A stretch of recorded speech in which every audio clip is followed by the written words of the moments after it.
आज का हमारा टॉपिक बहुत ही इम्पोर्टेंट है क्योंकि हम डिस्कस करने वाले हैं डीम्ड फॉरेस्ट क्या होते हैं। ठीक है, अभी ये कर्नाटका में इशू चल रहा है, बहुत ही गर्म टॉपिक है, इसलिए हम आज इसको डिटेल में डिस्कस करेंगे क्योंकि ये आपके यूपीएससी, पीएससी और सभी गवर्नमेंट एग्ज़ाम्स के लिए इम्पोर्टेंट हो जाता है। तो हम हिंदी और इंग्लिश दोनों में ही डिस्कस करेंगे, आप इसके नोट्स भी बना सकते हैं। तो चलिए स्टार्ट करते हैं। पहले देखो करंट न्यूज़ में क्या चल रहा है। कर्नाटका ने अभी अभी अनाउंस किया है कि 6.64 लाख हेक्टेयर्स जो वहाँ पर ज़मीन है जो कि डीम्ड फॉरेस्ट माना जा रहा है, जिसको देखो total 9.94 lakh hectare deemed forest है। ठीक है, कर्नाटका में उसमें से 67%, कम से कम 67% यानी कि 6.64 लाख हेक्टेयर ज़मीन जो है उसको कर्नाटका कह रही है कि डीम्ड फॉरेस्ट से हटाया जाएगा, यानी कि उसको अब डीम्ड फॉरेस्ट नहीं माना जाएगा और उस जगह को रेवेन्यू अथॉरिटीज़ को हैंड ओवर हम करना चाहते हैं। ये अभी कर्नाटका कह रही है, अभी इस पर कुछ भी हुआ नहीं है एक्शन। ठीक है ना। तो अब पूरा मैटर क्या है और ये डीम्ड फॉरेस्ट होता क्या है। देखो, डीम्ड फॉरेस्ट एक ऐसी जगह होती है, एक ऐसी ज़मीन होती है जो कि फॉरेस्ट जैसा दिखता है, यानी कि जंगल जैसा दिखता तो है बट वो जंगल नहीं होता है क्योंकि उसको कभी भी जंगल की कैटेगरी में कहीं पर भी रिकॉर्ड नहीं किया गया है सरकार की किसी भी फाइल में। ठीक है, तो ऐसी ज़मीन जो कि जंगल जैसी दिखती है पर वो जंगल नहीं है, जंगल नहीं है मतलब कभी भी उस जगह को किसी भी रिकॉर्ड में एज अ फॉरेस्ट लिस्ट नहीं किया गया है, तो उसको डीम्ड फॉरेस्ट कहेंगे। डीम्ड फॉरेस्ट का हिंदी में मतलब है जंगल जैसा। ठीक है, जंगल नहीं, जंगल जैसा। देखो, जो हमारा फॉरेस्ट कंजर्वेशन एक्ट है 1980 का, उसमें कभी भी डीम्ड फॉरेस्ट क्या है इसको क्लियरली मेंशन नहीं किया गया है। ठीक है, ये पूरी तरह से सरकार पर छोड़ा जाता है। ये अभी भी कहीं रिकॉर्ड में मेंशन नहीं है कि डीम्ड फॉरेस्ट आखिर होते क्या है। ये एक डेफिनेशन है जो नॉर्मली इसके लिए यूज़ किया जाता है डीम्ड फॉरेस्ट के लिए, कि डीम्ड फॉरेस्ट मतलब जंगल जैसा। समझ गए डीम्ड फॉरेस्ट क्या होता है। अब देखो, कर्नाटका में एक एक्सपर्ट कमेटी बनाई गई थी। ठीक है, कर्नाटका के गवर्नमेंट के द्वारा उन्होंने डीम्ड फॉरेस्ट को किस तरीके से क्लासिफाई किया है, उन्होंने क्या कहा है कि डीम्ड फॉरेस्ट क्या होंगे। डीम्ड फॉरेस्ट, उस कमेटी ने ये कहा है कि ऐसी जगह होंगी जिसमें फॉरेस्ट जैसे कैरेक्टरिस्टिक होंगे। देखो, अब ये कुछ भी हो सकता है। आपने एक जगह पर पेड़ लगा दिए, अब वो पेड़ उग गए, वो थोड़े बड़े हो गए, तो आपने उसको क्या कह दिया कि ये डीम्ड फॉरेस्ट है। ठीक है, मतलब यही कि उस कमेटी ने ये कहा कि ऐसा कोई भी लैंड या ऐसा कोई भी ज़मीन जिस पर कैरेक्टरिस्टिक्स है फॉरेस्ट के, ठीक है, फॉरेस्ट के कैरेक्टरिस्टिक यानी कि फॉरेस्ट जैसा दिख रहा हो। ठीक है ना, फॉरेस्ट के गुण हैं जैसे पेड़ पौधे हैं, लकड़ी है, ठीक है, तो उसको डीम्ड फॉरेस्ट कहा जाएगा। उसके बाद ऐसे thickly wooded areas, thickly wooded यानी कि जहाँ लकड़ियाँ बहुत ज़्यादा हों। ठीक है, आपको पता ही होगा कि जंगलों में लकड़ियाँ काट कर इधर उधर बेची जाती है। ठीक है, जंगलों से ले जाकर।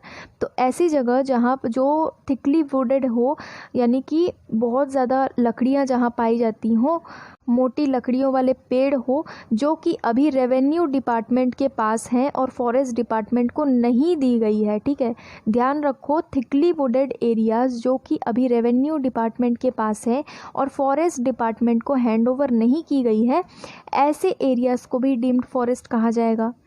उसके बाद ऐसे थिकली वुडेड एरियाज़ जिसके बारे में रिकमेंड किया गया हो, यानी सुझाव दिया गया हो कि इसको हमें फॉरेस्ट डिपार्टमेंट को हैंड ओवर करना है, बट अभी तक वो हैंड ओवर हुआ नहीं है। ठीक है ना, इन एरियाज़ को भी डीम्ड फॉरेस्ट कहा जाएगा। देखो, एक बार फॉरेस्ट डिपार्टमेंट को दे देने के बाद वो जो जगह होती है वो फॉरेस्ट बन जाती है। ठीक है, डीम्ड फॉरेस्ट नहीं रहती। तो इसीलिए इसमें इस एक्सपर्ट कमेटी ने डीम्ड फॉरेस्ट को अलग अलग तरीके से बताया है कि कौन कौन सी जगह डीम्ड फॉरेस्ट कहलाएगी। उसके बाद ऐसी जगह जो थिकली वुडेड हो और ग्रांटीज़ को डिस्ट्रीब्यूट किया गया हो लेकिन अभी तक उसमें कल्टीवेशन नहीं हुआ हो, ठीक है, कल्टीवेटेड ना हो, ऐसी जगह भी डीम्ड फॉरेस्ट कहलाएगी। उसके बाद थिकली वुडेड प्लांटेशंस हो जहाँ पर फॉरेस्ट डिपार्टमेंट के अंडर, ठीक है, थिकली वुडेड प्लांटेशंस जो कि अभी तक फॉरेस्ट नहीं कहलाते हैं लेकिन फॉरेस्ट डिपार्टमेंट का होता है थिकली वुडेड प्लांटेशन वाला एरिया, उन सभी को, ये जितने भी मैंने पॉइंट्स बताए ये सारे कर्नाटका गवर्नमेंट ने जो एक्सपर्ट कमेटी बिठाई थी उन्होंने ये सारी जगहों को लिस्ट किया और कहा ऐसी जो भी जगह होंगी कर्नाटका में उनको डीम्ड फॉरेस्ट माना जाएगा। और इस कमेटी ने अपनी ये रिपोर्ट सौंपी 2002 में। अब देखो कर्नाटका में फॉरेस्ट लैंड की स्थिति क्या है। ये जो रिपोर्ट्स आई थी एक्सपर्ट कमेटीज़ के द्वारा, एक रिपोर्ट 1997 में आई थी, एक रिपोर्ट ये 2002 में आई। इसमें यह बताया गया कि कर्नाटका में 43.18 लाख हेक्टर जो ज़मीन है फॉरेस्ट की वो कंजर्वेशन के लिए है, ठीक है, कर्नाटका में, जिसमें से 33.23 लाख हेक्टर जो है वो फॉरेस्ट एरिया बताया गया है और 9.94 लाख हेक्टर जो है वो डीम्ड फॉरेस्ट बताया गया है, ठीक है। अब देखो कर्नाटका क्यों रिलीज़ करवाना चाह रही है ये जो डीम्ड फॉरेस्ट जिसको घोषित कर दिया गया है उसमें से 6.64 लाख हेक्टेयर क्यों कर्नाटका रिलीज़ करवाना चाह रही है डीम्ड फॉरेस्ट के टैग से। मतलब क्यों नहीं चाह रही है कर्नाटका कि वो जो लैंड है वो डीम्ड फॉरेस्ट बना रहे। 2004 में कर्नाटका की गवर्नमेंट ने वहाँ पर कर्नाटका में जो फॉरेस्ट का कैटेगराइजेशन हुआ था उसको देखा कि इसमें कुछ प्रॉब्लम है, ठीक है, गलत तरीके से फॉरेस्ट लैंड को कैटेगराइज किया गया है और गलत तरीके से कुछ ऐसी जगहों को भी फॉरेस्ट और डीम्ड फॉरेस्ट के अंदर लाया गया है जो कि असल में फॉरेस्ट या डीम्ड फॉरेस्ट नहीं कहलाने चाहिए। उन्होंने सीधा सीधा ये कहा कि जो डीम्ड फॉरेस्ट हैं कुछ ऐसे डीम्ड फॉरेस्ट कैटेगराइज कर दिए गए हैं जो कि डीम्ड फॉरेस्ट है ही नहीं, ठीक है, उनमें ऐसा कोई गुण ही नहीं है डीम्ड फॉरेस्ट होने का, गलत तरीके से उनको कैटेगराइज किया गया है डीम्ड फॉरेस्ट के लिस्ट के अंदर। और ये जो क्लासिफिकेशन हुआ है वहाँ पर फॉरेस्ट का पहले, इसको लेकर के विवाद छिड़ा हुआ है फॉरेस्ट डिपार्टमेंट और दूसरे डिपार्टमेंट के बीच में, ठीक है ना, जैसे कि revenue, irrigation, public works, energy, ये गवर्नमेंट ने कहा है क्योंकि फॉरेस्ट डिपार्टमेंट ने जब कैटेगराइजेशन किया था कि कितना लैंड फॉरेस्ट है, कितना लैंड डीम्ड फॉरेस्ट है, तो सरकार का कहना है, कर्नाटक सरकार का, कि वो गलत तरीके से कैटेगराइज हुआ था। कर्नाटका सरकार ने तो यहाँ तक भी कहा है कि कर्नाटक में कुछ ऐसी ज़मीन है जिनको ऐसे ही रैंडमली क्लासिफाई कर दिया गया है डीम्ड फॉरेस्ट के अंदर, ठीक है ना, जो ऑफिसर्स है वहाँ के उन्होंने ऐसे ही रैंडमली क्लासिफाई कर दिया कि इस वजह से वहाँ के फार्मर्स को काफ़ी ज़्यादा प्रॉब्लम हो रही है कुछ एरियाज़ में।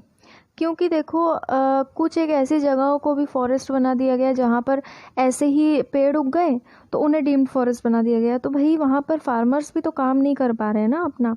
उसके बाद सरकार को भी अपने कई सारे कमर्शियल काम करने होते हैं, ठीक है, जैसे कि माइनिंग वगैरह भी होती है ना स्टेट्स में, तो ये सब काम भी रुक जाते हैं, ठीक है। ऐसे आप किसी भी जगह को अगर रैंडमली फॉरेस्ट घोषित कर दो या डीम्ड फॉरेस्ट घोषित कर दो तो क्या होता है कि वहाँ पर आप कोई कमर्शियल काम नहीं कर सकते, है ना, उसको आप काट नहीं सकते ना। डीम्ड फॉरेस्ट या फॉरेस्ट अगर आप घोषित कर दे रहे हो किसी जगह को तो उस जगह में आप ये सब काम नहीं कर सकते। उसके बाद फार्मर्स जो होते हैं, जो हमारे किसान होते हैं, वो भी उस जगह का उपयोग नहीं कर पाएंगे, ना सरकार उस जगह का उपयोग कर सकती है कुछ इंफ्रास्ट्रक्चर क्रिएट करने के लिए, ठीक है। इसलिए कर्नाटक सरकार ये मुद्दा बहुत ज़्यादा उठा रही है अभी। अब देखो इसमें सुप्रीम कोर्ट का क्या रोल है। 1996 में एक गोदावरम केस में जजमेंट आया था, तभी से सुप्रीम कोर्ट कंटिन्यूसली मॉनिटर करेगा फॉरेस्ट एरियाज़ को जो कि फॉरेस्ट कंजर्वेशन एक्ट के अंदर आता है। यानी कि सुप्रीम कोर्ट का ये जजमेंट आया था 1996 में, ये जो गोदावरम केस हुआ था उसका जजमेंट था। सुप्रीम कोर्ट ने कहा था कि जितने भी फॉरेस्ट एरिया आते हैं फॉरेस्ट कंजर्वेशन एक्ट ऑफ 1980 के तहत, जितने भी फॉरेस्ट एरियाज़ लिस्ट हैं उन सभी एरियाज़ का सुप्रीम कोर्ट कंटिन्यूसली मॉनिटरिंग करेगी, सुप्रीम कोर्ट देख रेख करती रहेगी और इम्पॉर्टेंट पॉइंट ये है कि उस जजमेंट में सुप्रीम कोर्ट ने ये भी कहा था कि स्टेट गवर्नमेंट को हमेशा सुप्रीम कोर्ट से क्लियरेंस लेना पड़ेगा, मतलब कि अनुमति लेनी पड़ेगी सुप्रीम कोर्ट से स्टेट गवर्नमेंट को। अगर उनको डीम्ड फॉरेस्ट कोई लैंड अगर घोषित है, यानी कि किसी भी जगह को जिसको डीम्ड फॉरेस्ट घोषित किया गया है, उस जगह में अगर स्टेट गवर्नमेंट कोई भी चेंज करना चाहती है तो उसको सुप्रीम कोर्ट से अनुमति लेनी पड़ेगी। ये जजमेंट 1996 में सुप्रीम कोर्ट ने दे दिया था, ठीक है। अब 2019 में क्या हुआ है कि कर्नाटका की जो सरकार है उन्होंने सुप्रीम कोर्ट में एक एफिडेविट फाइल किया है जिसमें उन्होंने लिखा है कि भाई 5.18 लाख हेक्टेयर जो ज़मीन है जिसको कर्नाटका में डीम्ड फॉरेस्ट घोषित किया गया है, उसको हमें डीम्ड फॉरेस्ट की कैटेगरी से हटाना है और नॉर्मल ज़मीन उसको घोषित किया जाए, ठीक है। लेकिन सुप्रीम कोर्ट ने कोई भी ऑर्डर पास नहीं किया इस एफिडेविट या एप्लीकेशन के बारे में, ठीक है ना। सुप्रीम कोर्ट ने कुछ भी नहीं कहा। अब क्या हुआ, अब कर्नाटका की सरकार ये कह रही है कि 5.18 लाख नहीं, 6.64 लाख हेक्टेयर ज़मीन जो है वो हमको रिलीज़ करवानी है, ठीक है। पहले 5.18 लाख हेक्टेयर उनको रिलीज़ करवाना था डीम्ड फॉरेस्ट कैटेगरी से।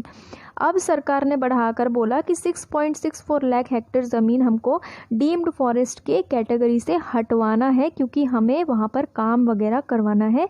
वो बिना मतलब के रैंडमली डीम्ड फॉरेस्ट घोषित कर दिए गए थे इसलिए।